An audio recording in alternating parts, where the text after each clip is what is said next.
Vamos a hablar de lo que es la osteomielitis.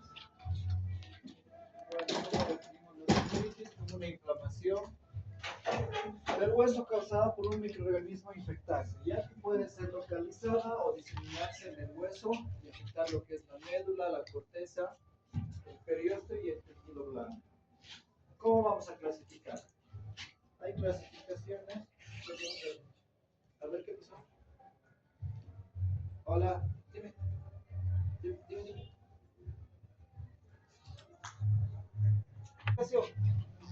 Hay diferentes clasificaciones para la osteomielitis, ¿ya? Tenemos, de acuerdo al tiempo, va a ser aguda, cuando es menos de 6 semanas, subaguda, más o menos un mes, y crónica cuando va a ser más de 6 semanas, ¿ya? Esta es la clasificación de Leo igual Gobel, en la cual se considera el tiempo en aguda y crónica y el mecanismo de infección, que puede ser hematógena o por un foco de infección continuo, y este a su vez con o sin insuficiencia vascular, ya sobre todo referido a lo que es el diabético. Tenemos la clasificación de acuerdo al mecanismo de producción, que es hematógena, que viene la infección desde la sangre, se aloja en el hueso y produce la osteomielitis, o la exógena, que está relacionada más que todo con lo que son, por ejemplo, las fracturas expuestas o las cirugías. En otra clasificación, de acuerdo a la respuesta a la enfermedad, puede ser piógena, y obviamente va a formar pus, y no piógena, como en algunos casos que vamos a ver posteriormente. Vamos a hablar de lo que es la osteomielitis hematógena aguda. Entonces, como habíamos dicho, es una inflamación del hueso causada por bacterias, generalmente. También pueden causar otros microorganismos, ya los cuales van a llegar a través de la sangre desde un foco lejano. Esta es frecuente en niños de 1 a 15 años, ya más frecuente en varones, sobre todo a nivel de lo que es la metáfisis de la rodilla, y en niños de menos de 2 años atraviesa lo que es la fisis, produciendo deformidades por alteración del cartílago de crecimiento o también produciendo lo que es artritis séptica. Esta osteomielitis hematógena aguda es rara en adultos. Tiene que haber factores que nos vayan a predisponer en pacientes adultos, como por ejemplo pacientes adictos a drogas por vía parenteral, pacientes con artritis reumatoide, pacientes inmunodeprimidos o inmunosuprimidos, y generalmente, a diferencia de la que va a afectar en los niños a la metáfisis, aquí afecta a lo que son las diáfisis, a las vértebras y a la articulación sacroiliaca. ¿Ya? ¿Qué factores predisponen? Sobre todo factores socioeconómicos y culturales, como la pobreza, falta de higiene ambiental y personal, desnutrición crónica, enfermedades cutáneas. La éstasis vascular está relacionada sobre todo con el traumatismo, cuando se da a nivel de lo que son las piernas y las rodillas en los niños, que vamos a ver posteriormente. El déficit de vitamina C y de proteínas, sobre todo, y las hemoglobinopatías, sobre todo en pacientes de la raza negra. ¿Qué agente etiológico se ve involucrado? Generalmente el estafilococo dorado, hasta en un 90% de los casos. Es el más frecuente en todos los grupos, excepto en el grupo de 6 a 36 meses, ¿ya? Se ha visto actualmente infecciones causadas por estafilococos metacilinos resistentes, ¿ya? Como saben, en bacteriología y todo eso han debido ver la resistencia a antibióticos cada vez es más frecuente, ¿no? En los pacientes de entre 6 y 36 meses, el agente etiológico que se está viendo actualmente más frecuente es el Kinsella Kingai, ¿ya? Es un gran negativo que tiene tropismo por el tejido osteoarticular. Entonces también se va a ver involucrado en lo que son las artritis sépticas. Este tipo de microorganismos responde bien a lo que son los beta-lactámicos. También se ha visto involucrado en menor medida lo que son los estreptococos, sobre todo del grupo B, es recién nacidos, también el neumococo, el Haemophilus influenza, pero como ustedes saben, dentro del esquema de vacunación que se maneja, pues se ha visto que hay una disminución de este agente etiológico. También hay salmonela, sobre todo en pacientes con anemia de células falciformes, ¿ya? la brucela ataca sobre todo a pacientes que tienen procesos artríticos, como la artritis reumatoide. La pseudomonas aeruginosa en pacientes que son drogodependientes, también se puede ver el E. coli y otros intestinales que van a afectar sobre todo a las osteomielitis vertebrales. También les había indicado que pueden afectar virus, hongos o anaerobios, ¿no?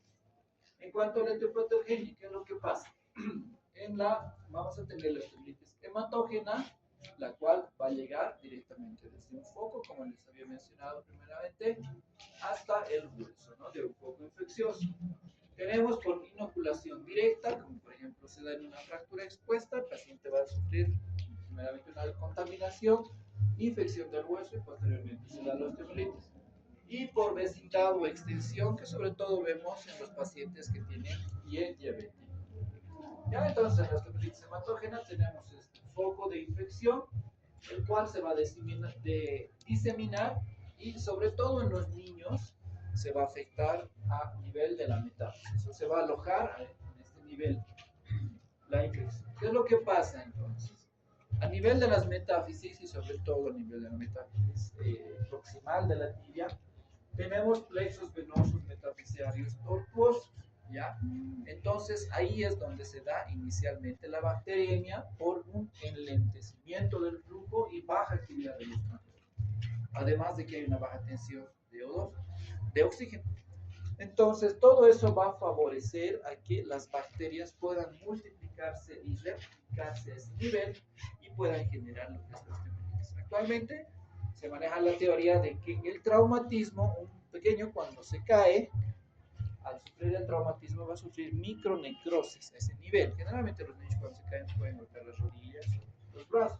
Sin embargo, por la éstasis, por esos plexos venosos, se puede dar y el enlentecimiento del flujo se puede dar a este nivel, sobre todo una osteomielitis. Entonces es importante en los niños que han sufrido caídas, por ejemplo, si bien les vamos a dar antiinflamatorios, hacer un control a la semana o a las 2 semanas, por ejemplo, para ver que todo esté bien. En un chico que a la semana o 2 semanas presenta mayor aumento de volumen, mayor dolor, pues ya tendremos que tomar medidas. ¿Ya? En cuanto a la circulación metafisiaria, es importante que entre 12 y 18 meses vamos a ver este tipo de circulación, que es epificio diafisiaria, ¿ya? Entonces están viendo los vasos cómo progresan de lo que es la diáfisis hacia la epífisis, ¿ya? Entonces puede pasar la infección de la diáfisis a la epífisis y va a provocar muchas veces lo que es una artritis séptica, provocando la destrucción articular. Entre los 2 años y los 16 a 18 años, ya tenemos ahí la fisis, que va a ser una barrera para la propagación de la infección. Entonces, la infección se va a mantener a nivel de lo que es la metáfisis. Sin embargo, en cadera, codo, hombro y tobillo, por la inserción de la cápsula que va a envolver más allá de la metáfisis, puede hacerse también una artritis séptica, pero sin atravesar la fisis. Y en los adultos, como ya saben, no tenemos fisis, entonces al ya no existir la fisis, la infección directamente va a pasar hacia lo que es la epífisis, ¿ya? Tenemos la fase vascular, ¿no? Entonces hay depósito de los gérmenes a nivel, como están viendo, a nivel de los plexos venosos, ahí se da la adherencia, la multiplicación de las bacterias, como les había mencionado, los capilares metafisiarios. Posteriormente tenemos la fase de desarrollo, en la cual hay hiperemia, edema, aumenta la presión, se ocluyen los vasos intraóseos y la infección, como están viendo, va a salir hacia la periferia por los canales de Haber y Bolman hacia la región subperióstica y posteriormente también va a ir a afectar lo que es la médula, pero va a tener una barrera que va a estar dada por la. Posteriormente el absceso va a despegar el periósteo y va a aumentar las zonas de isquemia. Entonces aquí ya vamos a tener lo que es la formación de los secuestros. ¿Qué son los secuestros? Son huesos que están, fragmentos de hueso necróticos que están muertos, que van a estar rodeados por un tejido granular, granulomatoso, que se denomina involucro. A veces tenemos la osificación de lo que son las fibras de Sharpe. ¿Qué son las fibras de Sharpe? Son las fibras que unen el periósteo al hueso. ¿Ya? Entonces, estas fibras muchas veces pueden osificarse y dar este tipo de imagen que nosotros denominamos como fuego de hierbas o sol naciente, que también nos puede hacer confundir con un tumor, que es el tumor de Ewing. ¿Ya? Entonces, eso es un diagnóstico diferencial importante. Posteriormente tenemos ya la evacuación espontánea del absceso y el secuestro a través de las partes blandas. El involucro va a fistulizar y va a dar lugar a lo que son las denominadas cloacas de Weidman o foraminas de Troya. Estamos viendo ahí la exteriorización de todo lo que es el tejido purulento. Ya aquí ya puede invadir lo que es todo el hueso a nivel de lo que sería la diáfisis y generar lo que sería una pandiáfisis o también conocida como pan-osteomielitis. Tenemos la osteomielitis por inoculación indirecta. Entonces, hay una fractura expuesta, digamos, se da la contaminación bacteriana, proliferan las bacterias, se da la infección, se establece, hay un compromiso vascular en todos los procesos infecciosos que va a generar a su vez necrosis ósea y posteriormente osteomielitis. ¿Y qué pasa en la osteomielitis por vecindad o extensión? Tenemos la penetración de las bacterias, como por ejemplo en un paciente que tenga una herida con un pie diabético, hay primero lesión del músculo, del periósteo, va ingresando más la infección, va a producir una isquemia córtica, proliferación de las bacterias, necrosis ósea y por último osteomielitis. La clínica, como en todo paciente con un síndrome tóxico infeccioso, fiebre, escalofríos, cefalea, vómito, postración, malestar general, ¿no? En los niños, a nivel de la metáfisis, va a haber un dolor espontáneo, a nivel de lo que es la rodilla, primero intermitente y luego continuo, ¿no? Exacerbado, cuando nosotros vamos a hacer la exploración, al tocar la rodillita, el paciente no va a dejar que le toquemos y el dolor sobre todo se presenta en la noche, ¿no? En cuanto a las partes blandas, dolor, calor, tumefacción y rubor, los signos de sepsis, ¿no? ¿Qué pasa en recién nacidos y lactantes? El cuadro puede ser insidioso, a veces nos llaman para valorar, digamos, pacientes, tenemos pacientes infantiles, porque no pueden mover la extremidad, como están viendo la piernita que está inflexionada, hay una pseudoparálisis de una de las extremidades con una contractura fija de la articulación. Esto puede estar dado ya sea por una osteomielitis más una artritis a nivel de la articulación. Es muy frecuente eso, observar en estos pacientes que van a cursar con estos cuadros.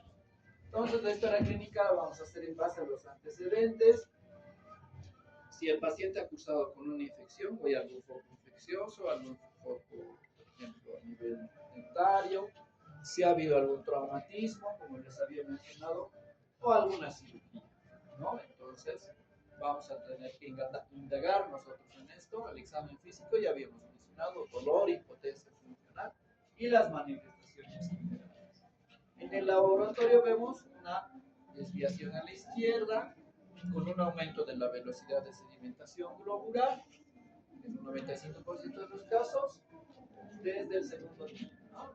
El PCR también es útil para ver inicialmente cómo estamos empezando y para ver la respuesta al tratamiento. Muchas veces nosotros empezamos con un tratamiento empírico, porque no tenemos directamente el cultivo antibiograma, porque este tarda entre 5 o 7 días. Entonces, con un PCR nosotros podemos ver si nuestro tratamiento empírico pues es adecuado, ¿no? Va a haber aumento en la lipemia y lipuria porque está habiendo, como habíamos visto, destrucción de lo que es la grasa ósea, ¿ya? Y los hemocultivos también se pueden tomar, obviamente, antes los antibióticos, ¿no? Y se los repite sistemáticamente, obviamente eso de acuerdo a los diferentes centros de salud que tengamos, ¿no? Por ejemplo, aquí muchos hemocultivos aquí en el Hospital de Clínicas no realizamos. Pasamos a lo que son las radiografías. Inicialmente vamos a ver que nos están viendo una densificación y una tumefacción de las partes blandas, sobre todo en comparación a la otra extremidad. A los 10 días hay neoformación perióstica laminar y a las 2 a 6 semanas ya hay zonas de destrucción ósea, ¿no? Los secuestros empiezan a formarse a partir de la tercera semana. Ya empiezan a formarse, pero no son todavía muy observables en lo que es una radiografía.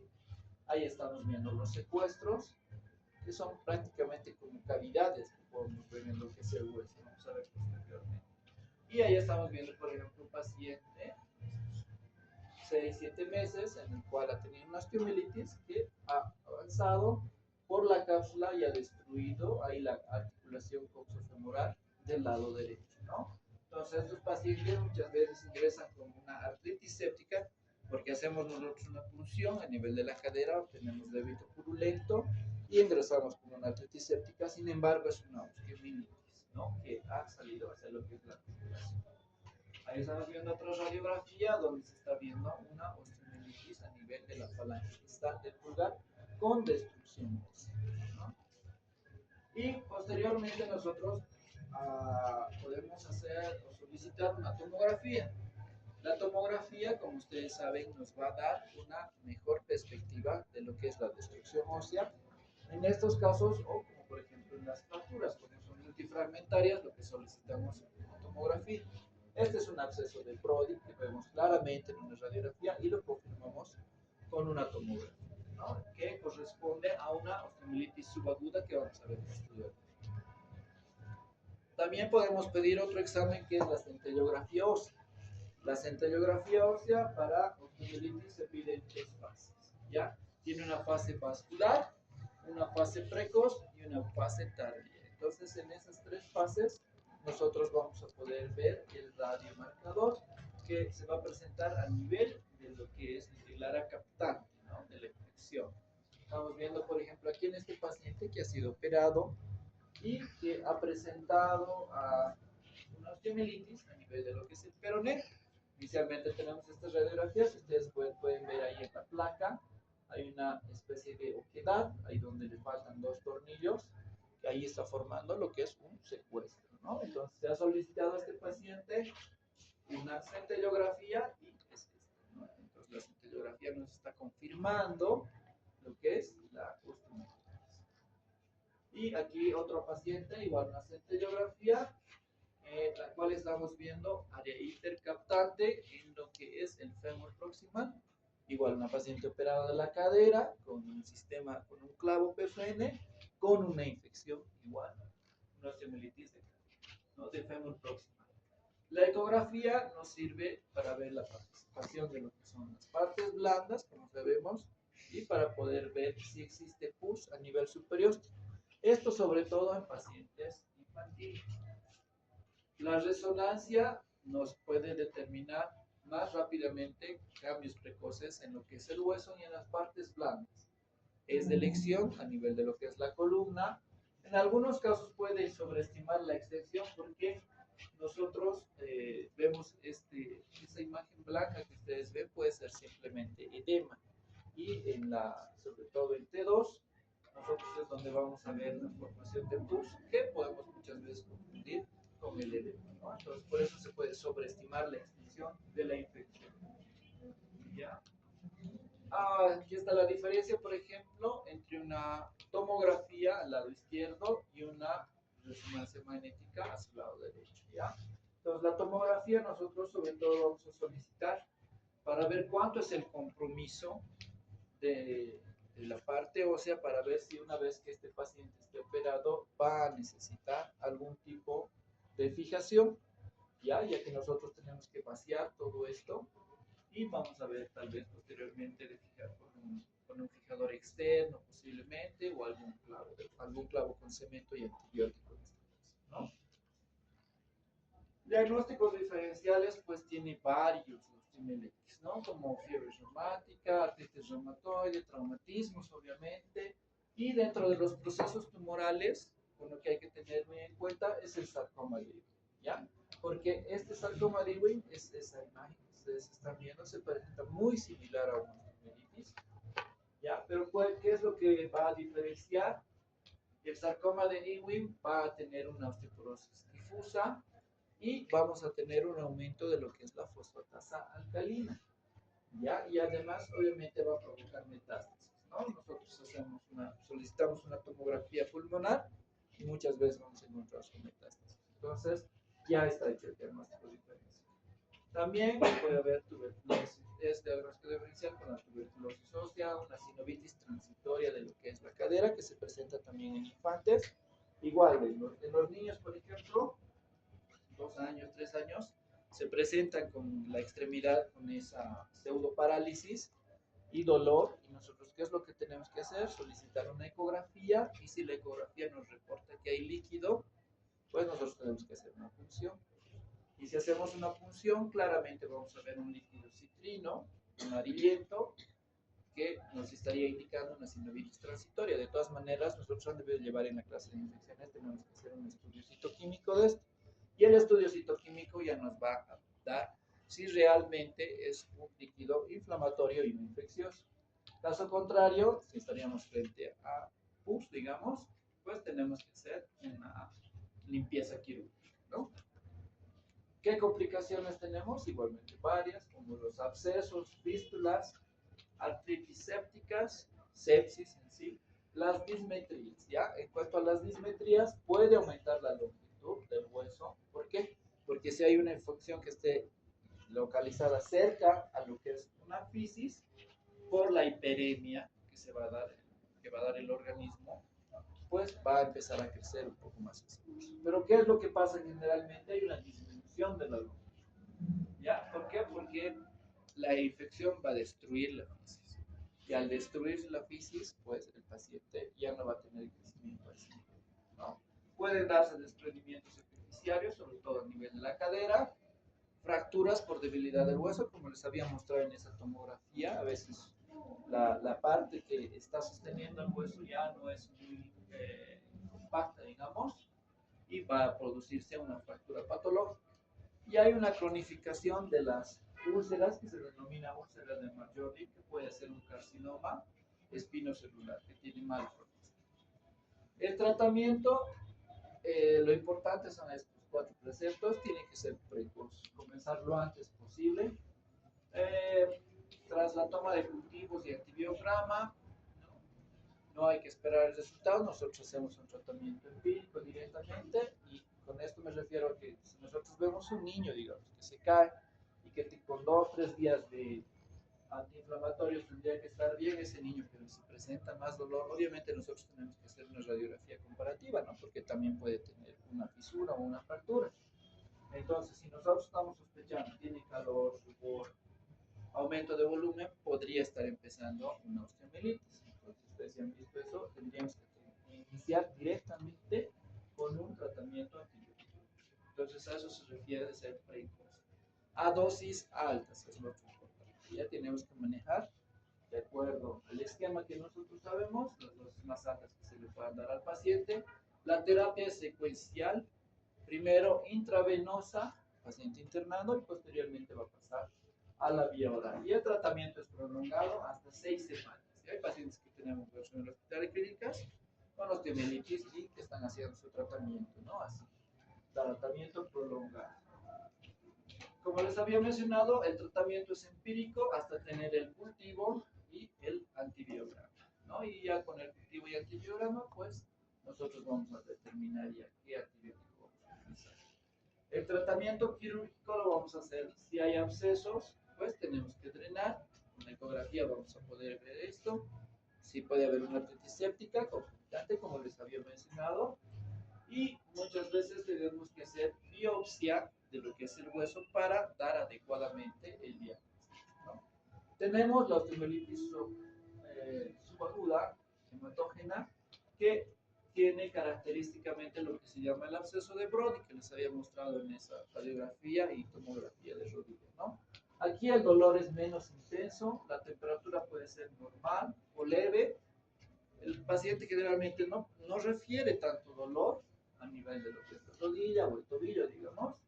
¿Y por qué se da esto? Porque el paciente puede tener mayor resistencia a la infección, ¿ya? inmunológicamente el organismo se defiende mejor hacia el virus. O el virus puede tener, o la bacteria puede tener menos virulencia. No puede ser una cepa menos virulenta, con menos virulencia, o que nosotros hayamos administrado precozmente el antibiótico. ¿Ya? Esas son las tres causas para que se pueda dar esto. ¿Ya? Generalmente está involucrado el estafilococo dorado y el epidermidis. La velocidad de sedimentación está aumentada, pero en un 50% de los casos puede no estar aumentada. ¿Ya? Los hemocultivos son generalmente negativos y el tratamiento antibiótico según cultivo, ¿no? Muchas veces tenemos que hacer una apertura y corretaje de lo que es este foco, y más que pus vamos a encontrar un tejido de granulación, ¿ya? Entonces esta es una no purulenta, ¿ya? No purulenta, no biógena. Y pasamos a lo que es la osteomielitis crónica, ¿ya? Entonces, cuando el cuadro inflamatorio va a ser más de 6 semanas de duración, ¿no? Las causas posibles: contaminación directa, similar al otro, ¿no? Puede ser una fractura, una evolución desfavorable de la osteomielitis reumatoide aguda y la infección por continuidad, ¿ya? La cronificación de la infección es resultado del tratamiento inadecuado, debido a qué? Porque no ha habido un diagnóstico a tiempo, el cuadro clínico muchas veces tarda en instaurarse y a menudo hay coexistencia de implantes, como les había mostrado esa radiografía. Muchas veces nosotros en traumatología, por eso tratamos de cuidarnos bastante, porque hay mucha relación con lo que son los implantes de osteosíntesis, ¿ya? Y también con la artroplastia. Tenemos entonces el secuestro, que ya les había mencionado. Es un segmento óseo desprovisto de circulación, un fragmento de hueso que está muerto, ¿no? Aislado en el interior del hueso o en su superficie. Y el involucro es lo que va a recubrir a todo lo que es este secuestro. Ya es un tejido de granulación.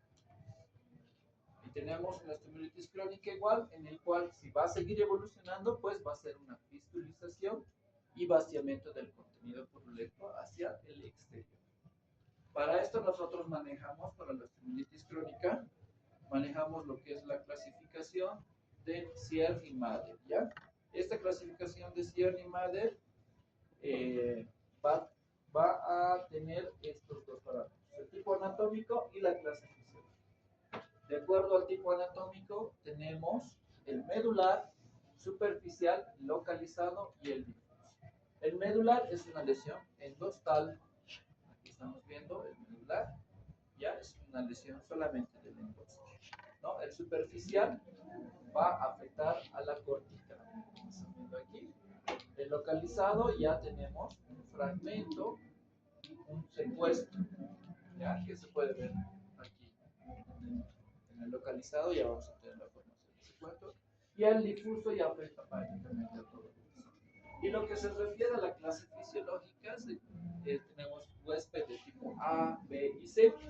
El A prácticamente es un huésped normal, es cualquiera de nosotros, inmunocompetente, con buena vascularización, asumiendo que ninguno de nosotros tiene pie diabético, por ejemplo. Comprometido sería que ya tiene factores locales o sistémicos que comprometen la inmunidad o la consolidación. Por ejemplo, un paciente que tiene artritis reumatoide ya es un paciente clase fisiológica B, o un paciente diabético, o un paciente que tiene insuficiencia venosa, ya sea local o sistémico.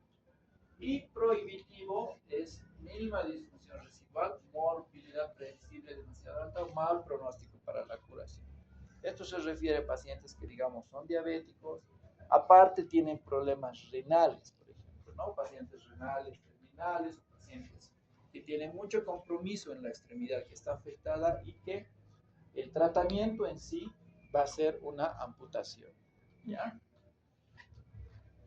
Entonces tenemos, por ejemplo, hay un paciente con una osteomielitis, viene así el paciente con una lesión a nivel del pie, que ya tiene una amputación, y hacemos nosotros la radiografía y obviamente vemos toda la destrucción, ¿no?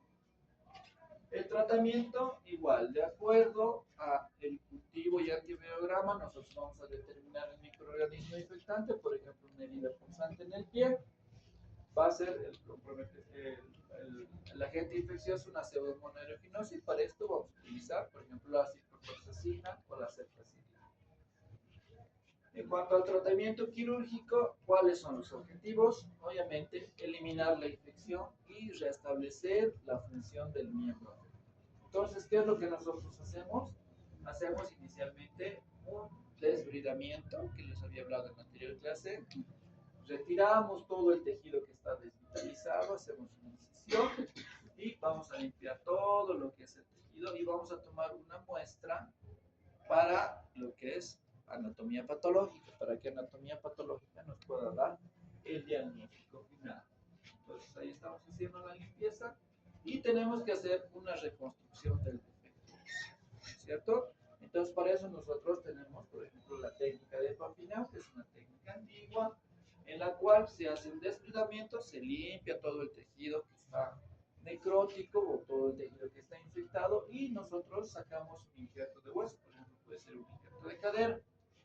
Sacamos el injerto de cadera, colocamos en la parte donde hay el defecto óseo y además colocamos un coágulo sanguíneo in situ. Ya esta técnica es antigua, de los años 50, 60, ¿no? Y ese coágulo sanguíneo in situ ya se tenía, digamos, el conocimiento de que ayudaba a lo que es la formación del hueso, es lo que más o menos ahora conocen como el plasma rico en plaquetas, ¿no? También tenemos la técnica, por ejemplo, del uso de cemento, ¿no? Es un cemento especial con antibiótico que nosotros también lo utilizamos para las cirugías de cadera. Entonces nosotros, en vez de hacer la colocación directamente del injerto, nosotros vamos a colocar ese cemento donde está el defecto óseo, ¿no? Como un espaciador. Eso nos va a evitar que haya un espacio muerto, que nosotros llamamos, evita la infección, y una vez que ya esté limpio, nosotros vamos a sustituir por injerto de hueso, ¿no? Y por último tenemos la osteomielitis esclerosante de Gaucher. Esta es una enfermedad crónica en el cual podemos ver, como están viendo aquí, hay un hueso engrosado, distendido. Aquí no tenemos abscesos ni secuestros.